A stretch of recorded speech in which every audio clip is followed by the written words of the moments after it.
Carl Sagan is one of the preeminent astronomers of our time. He is known for bringing the heavens to our living rooms with his PBS series Cosmos. His latest work is The Demon-Haunted World, Science as a Candle in the Dark. It explores the country's growing fascination with pseudoscience, astrology, faith heals, the supernatural, and the like, all superstitions that he says threaten to undermine true science.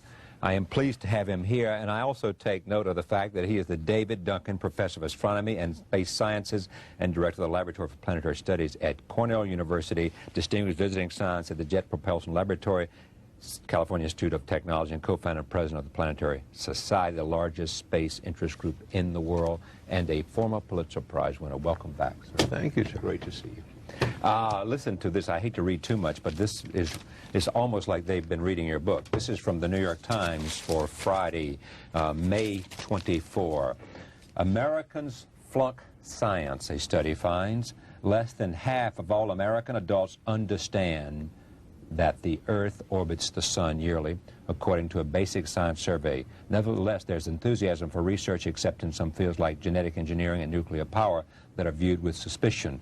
Only about 25% of American adults get passing grades in a National Science Foundation survey of what people know about basic science and economics. I mean, this is singing your song, isn't it? Well, it's certainly what I'm talking about in the Demon-Haunted World. My feeling, Charlie, is that it's not that pseudoscience and superstition and New Age so-called beliefs and fundamentalist zealotry are something new. They've been with us for as long as we've been human. But we live in an age based on science and technology with formidable technological powers. Science and technology are propelling us forward at accelerating rates. That's right. And if we don't understand it, and by we I mean the general public, if it's something that, oh, I'm not good at that, I don't know anything about it, then who is making all the decisions about science and technology that are going to determine what kind of future our children live in? Just some members of Congress? But there's no more than a handful of members of Congress with any background in science at all. And the Republican Congress has just abolished its own Office of Technology Assessment, the organization that gave them bipartisan, competent advice on science and technology. They say, we don't want to know. Don't tell us about science and technology. Surprising, because Gingrich is genuinely interested, I think, in these kinds of things as a, out of his own intellectual curiosity. Does the president still have a science advisor? He does, John Gibbons, and the vice president is scientifically literate. Yes, scientifically, a science maven. I mean, you blast them all. Creationists, Christian scientists who you say would rather allow their children to suffer than give them insulin or antibiotics. Astrologers come in for particular scorn on your part. Well, I would say scorn, just derision. Derision. A more generous version of scorn. But what's the danger of all this? I mean, this is not the thing that... There's two kinds of dangers. One is what I just talked about, that we've arranged a society based on science and technology, in which nobody understands anything about science and technology. And this combustible mixture of ignorance and power, sooner or later, is going to blow up in our faces. I mean, who is running the science and technology in a democracy if the people don't know anything about it? And the second reason that I'm worried about this is that science is more than a body of knowledge. It's a way of thinking, a way of skeptically interrogating the universe with a fine understanding of human fallibility. If we are not able to ask skeptical questions, to interrogate those who tell us that something is true, to be skeptical of those in authority, then we're up for grabs for the next charlatan, political or religious, who comes ambling along. It's a thing that Jefferson lay great stress on. It wasn't enough, he said, to enshrine some rights in a constitution or a Bill of Rights. The people had to be educated, and they had to practice their skepticism and their education. Otherwise, we don't run the government. The government runs us. Jefferson was amazing in his devotion to science. We think of Jefferson as this man who was literate and who was a passionate articulator of freedom. But if you go to Monticello, exactly, what you appreciate is he was at heart a scientist, a botanist, an architect, geologist. Geologist. And if you, Meriwether Lewis, as we know from Stephen Ambrose, you know, he wanted him to go out and do experimentations and explore and be skeptical and find answers to passages and explore the West. Exactly right. And there was also an economic grail there if the Northwest Passage was found. Jefferson said that he was at heart a scientist, that he would have loved to have been a scientist. But there were certain events happening in America that called to him, and so he devoted his life to that kind of politics. Indeed. Yeah. So that generations later, people could be scientists. Yeah. Have we, the point is made, and maybe by you, you know, is it, when's the last time we had a president who made a speech about science? You know, yeah, I mean, it made I say that. You know, it is this notion that science is not of great interest to us in some sense, that somehow we don't want to learn. You see, people read the stock market quotations and financial pages. Look how complex that is. And because they know the direct connection to their own. There's a motivation, but they're capable. Large numbers of people. People are able to look at sports statistics. Look how many people can do that. Understanding science is not more difficult than that. It doesn't involve greater intellectual activities. But the thing about science is, first of all, it's after the way the universe really is, and not what makes us feel good. And a lot of the competing doctrines are after what feels good, and not what's true. Okay, but you got to make, I'm not sure you'll go this far with me, but I mean, there's a lot of that is about feeling good, and there's a lot of that that's about hocus pocus, but at the same time, there are millions of people who understand science does not prove religion, but because religion is faith-based. And therefore, you should not deny the value of it because it is faith-based and not scientific. But let's look a little more deeply into that. What is faith? It is belief in the absence of evidence. Now, I don't propose to tell anybody what to believe, but for me, believing when there's no compelling evidence is a mistake. The idea is to withhold belief until there is compelling evidence. And if the universe does not comply with our predispositions, okay, then we have the wrenching obligation to accommodate to the way the universe really is. So you step forward to say, I deny all religion because I can't see it proved scientifically? No. You see, the value of religious experience and the value of reaching for higher experiences. Let me say, religion deals with history, with poetry, with great literature, with ethics, with morals, including the morality of treating compassionately the least fortunate among us. All of these are things that I endorse wholeheartedly. Where religion gets into trouble is in those cases that it pretends to know something about science. The science in the Bible, for example, was acquired by the Jews from the Babylonians during the Babylonian captivity of 600 BC. That was the best science on the planet then. But we've learned something since then. Roman Catholicism, Reformed Judaism, most of the mainstream Protestant denominations have no difficulty with the idea that humans have evolved from other creatures, that the Earth is 4.6 billion years old, with the Big Bang. They don't have any trouble with that. The trouble comes with people who are biblical literalists, who believe that the Bible is dictated by the creator of the universe to an unerring stenographer. And so therefore they... And has no metaphor or allegory. And from there they make their political and economic choices. And social choices. And scientific. And scientific choices. And scientific. And that's part of your problem with that idea. Exactly. It is that because for the wrong reasons we make the wrong choices about science. That's right. So who is more humble? The scientist who looks at the universe with an open mind and accepts whatever the universe has to teach us, or somebody who says everything in this book must be considered the literal truth, and never mind the fallibility of all the human beings involved in the writing of this book. Okay, I mean, I accept that, but I also, the argument being made by many is that, you know, you don't have to, whether a specific scientific act took place as described by some biblical writer is not at the heart of the religious faith and the religious experience. Some people agree with you and some people don't. Some people think that every jot and tittle in the Bible is essential. You throw one thing away to allegory or metaphor, then it's up to everybody to make their own decision. Then how are we, a lot of this has to do with science in the United States. Are we different than other nations? Absolutely not. You can see this worldwide. In India, there's a madness about astrology.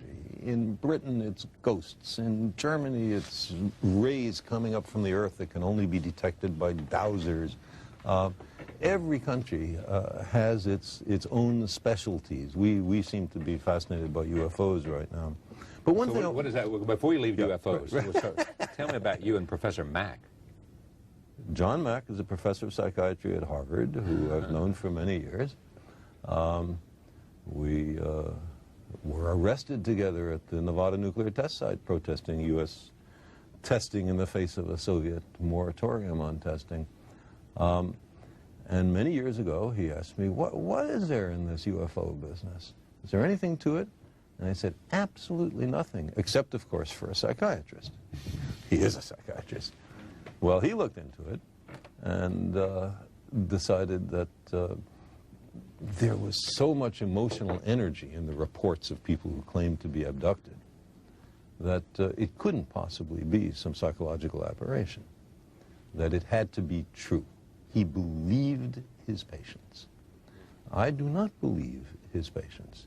Many of these stories are about waking up from a deep sleep and finding your bed surrounded by 3 or 4 short, dour, gray, and sexually obsessed beings, who then take you to their spaceship after they slither you through your wall and perform a variety of objectionable sexual experiments. But here we have Dr. Carl Sagan, astronomer, versus Dr. what's his first name? Mack. John Mack. MD. No question. So what's the problem? He's a scientist. How can scientists disagree? He's a scientist. Is that what you're asking? No, I'm asking what do you think of this man coming to these conclusions? I think he is not using the scientific method in approaching his issue. And when you constantly, I assume you come at him with both barrels in conversation. And in the demon-haunted world. And he says? He says, I don't appreciate the emotional force. You don't. Of these reports. But many people awaken from a nightmare with profound emotional force. That doesn't mean that the nightmare is true. It means something went on inside our head. You were making a point before I jumped to John Mack. Oh, yeah. What I wanted to say is, going back to the question of adequate evidence on something that's emotionally really pulling you. I lost both my parents about 12 or 15 years ago, and I had a great relationship with them. I really miss them.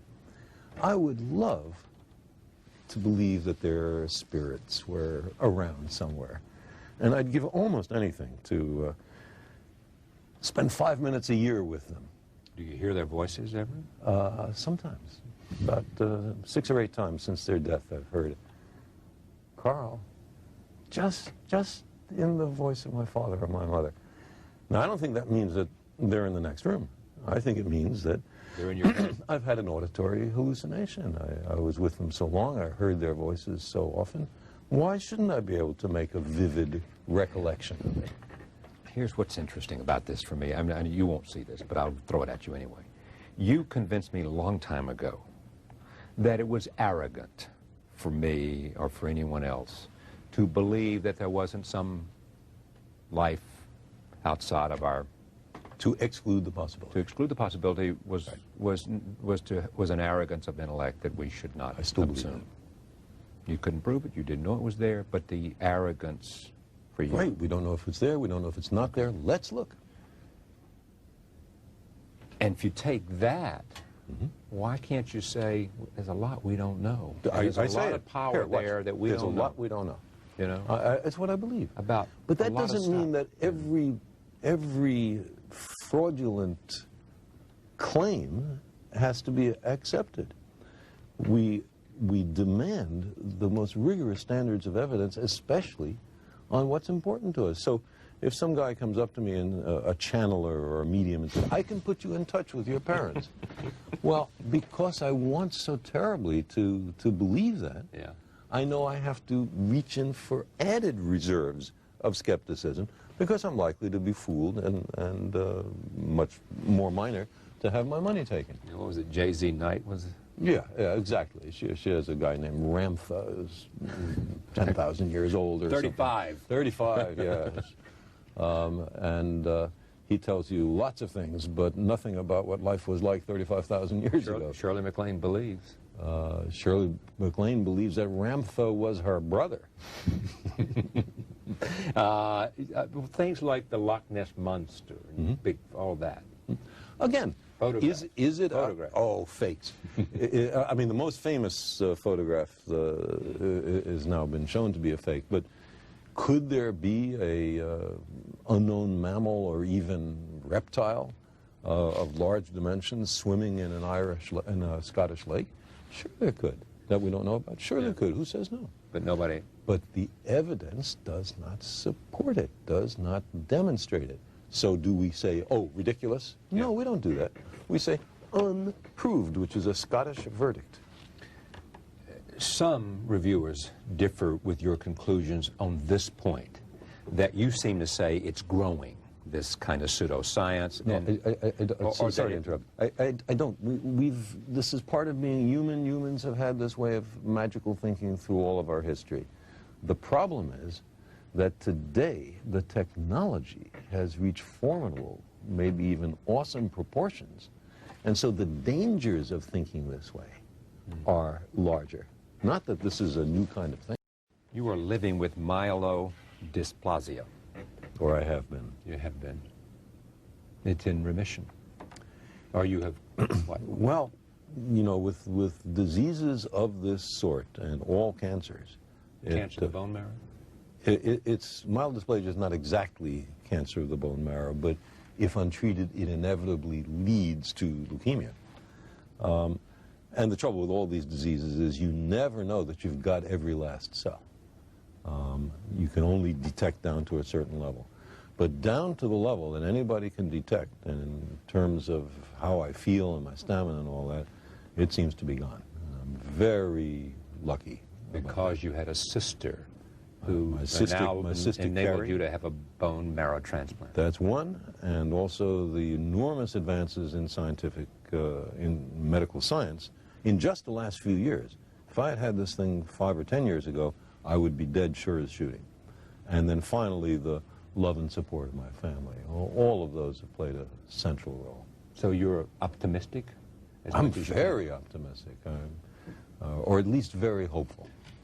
And just share with us, because of your sense of language and your sense of understanding and being reflective and introspective, what do you think about, and what does it do for you to I didn't have have any your near-death doctor say to you? I didn't have any near-death I don't think you experiences. would, I didn't have a religious conversion, but you thought about what it would be like to die. Certainly, and what it would be like for my family, and I didn't much think about what it would be like for me, because I don't think it's likely there's anything that you think about after you're dead.